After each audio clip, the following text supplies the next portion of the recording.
Hello everyone, welcome to Zenith IAS. Panchayati Raj व्यवस्था के test की इस सीरीज़ का आइए नेक्स्ट पेपर डिस्कस करते हैं। फर्स्ट क्वेश्चन है इसमें, पंचायतों की वित्तीय स्थिति का पुनरावलोकन करने के लिए वित्त आयोग का गठन कौन करता है।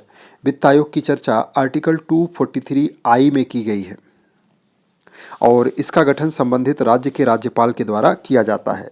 जो केंद्रीय वित्त आयोग है उसका गठन राष्ट्रपति के द्वारा किया जाता है।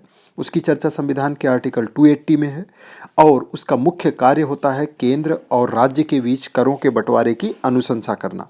वैसे यहाँ पर संबंधित जो वित्त आयोग है यानी राज्य वित्त आयोग है, इसकी अनुशंसा राज्य सरकार और पंचायतों के बीच में करों के बंटवारे की अनुशंसा करना है। ग्राम सभा की शक्तियों एवं कार्यों का वर्णन कहाँ पे किया गया है? अनुच्छेद 243A 243A में ग्राम सभा के शक्तियों और कार्यों का वर्णन है। 243B में ग्राम पंचायतों के गठन की चर्चा है। 243C में ग्राम पंचायतों का जो पंचायतें हैं उनकी संरचना की चर्चा की गई है और 243D में पंचायतों के अंदर आरक्षण की चर्चा है। 243A ग्राम सभा की शक्तियों और कार्यों की बात करता है।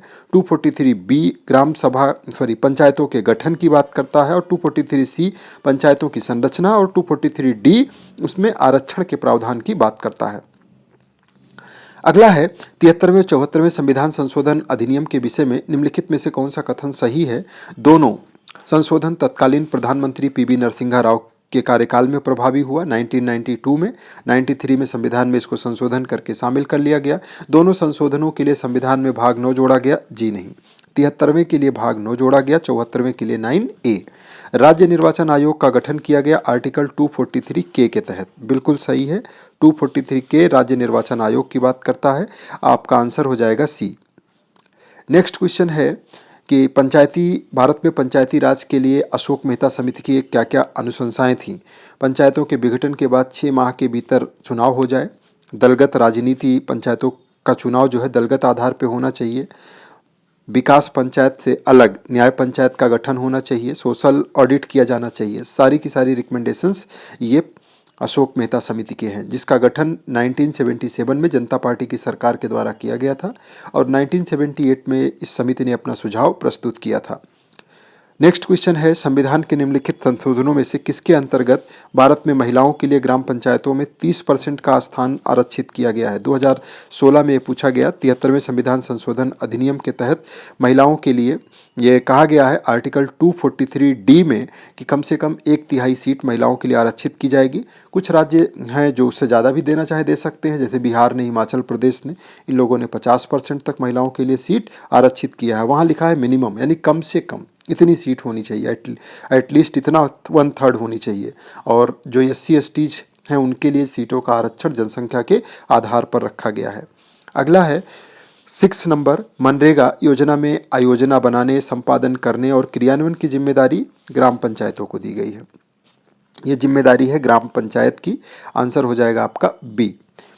पंचायतों की संरचना का प्रावधान कहाँ किया गया है? तो संरचना है आर्टिकल 243C में, गठन 243B में और आरक्षण की बात है 243D में। पंचायतों में आरक्षण का प्रावधान 243D में किया गया है। GBK राव समिति का गठन कब किया गया? 1985 में। 1985 में ग्रामीण विकास एवं गरीबी उन्मूलन कार्यक्रम की समीक्षा करने के लिए 1985 में GBK राव की समिति में अध्यक्षता में इस समिति का गठन हुआ था। नेक्स्ट है, जिन राज्यों की जनसंख्या 20 लाख से अधिक होगी वहाँ पंचायतों के 3 स्तर कार्य करते हैं। बिल्कुल सही है। ग्राम सभा के गठन से संबंधित जो 73वां संविधान संशोधन अधिनियम है उसके अनिवार्य प्रावधानों के अंतर्गत ये शामिल है। स्वैच्छिक और अनिवार्य 2 तरह के प्रावधान किए गए हैं, जिसमें उसके गठन की चर्चा अनिवार्य प्रावधान में है और कहा गया है कि पंचायतों के गठन की त्रिस्तरीय व्यवस्था रखी जाएगी। लेकिन साथ ही ये कहा गया कि यदि राज्य की जनसंख्या 20 लाख से कम हो तो मध्यवर्ती स्तर पर पंचायतों के गठन की बाध्यता नहीं रहेगी। अगला है, ग्राम सभा कोई निर्वाचित निकाय न होकर के राज्यपाल द्वारा अधिसूचित गांव या गांवों का समूह है। बिल्कुल सही है। ग्राम सभा की ये परिभाषा आप याद रखिएगा। निर्वाचक नामावली में सम्मिलित लोगों को ग्राम सभा कहा जाता है। ये कोई निर्वाचित निकाय नहीं है, ये राज्यपाल द्वारा अधिसूचित गांव या गांवों का समूह है जहाँ पे निर्वाचक नामावली में पंजीकृत लोग शामिल होते हैं। दोनों सही है, आपका आंसर सी हो जाएगा। तो ये था पंचायती राज व्यवस्था से रिलेटेड कुछ और क्वेश्चंस। इस टॉपिक को अभी एक दो बार आप और रिवाइज करिए, ताकि आगे के जो इसी सीरीज में पंचायती राज व्यवस्था से रिलेटेड टेस्ट पेपर्स हैं उनके थ्रू आपके कॉन्सेप्ट को और डीपली क्लियर किया जा सके।